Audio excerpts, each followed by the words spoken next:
The United States maintains about 800 military bases in 70 countries abroad. This is way outside the norm. Our geopolitical competitors don't even come close. Russia only has about 9 overseas bases. China has just 1. It costs an average of $10,000 to $40,000 more per year to station a single member of the military in Europe or Asia in zones without war than in the United States. Estimates for the total cost of our overseas military bases exceed $120 billion per year. Although rarely scrutinized by policymakers, this permanent overseas military presence incurs substantial costs and disadvantages. Here are 4 reasons we should bring the troops home.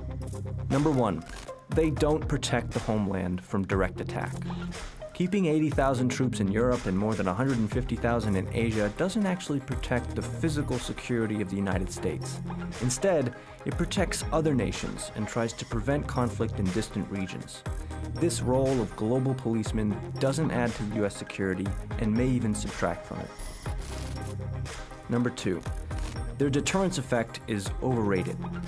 Some say bases make the world a more peaceful place by deterring aggression from bad actors. But the world is more peaceful these days for a lot of reasons that have nothing to do with overseas bases. And sometimes bases intended to deter aggression can backfire by creating fear in adversaries. Russia, for example, feels insecure as a result of the expansion of NATO and the stationing of US troops in bases in Eastern Europe and right up to the Russian border in some cases. And this insecurity partly explains their aggressive military actions in Georgia and Ukraine. Similarly, North Korea is motivated to get nuclear weapons as a deterrent because the regime fears nearby US military bases, provocative US military exercises, and frequent references to regime change. Number 3, they risk entangling us in unnecessary wars. U.S. military bases often cause policymakers to urge American intervention wherever conflict might break out. But this risks entangling us in unnecessary foreign wars that are none of our business.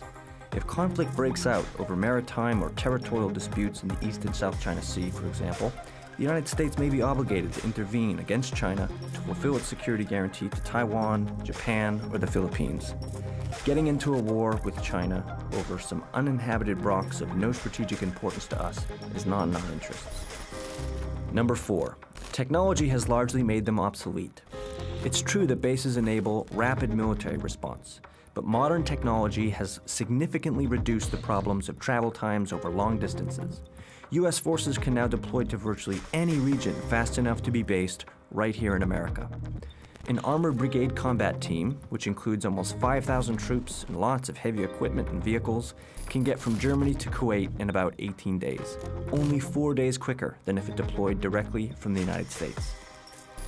Long-range bombers can fly up to 9,000 miles in less than a day. After that, they can be refueled in the air, reducing the need to have in-place forces abroad.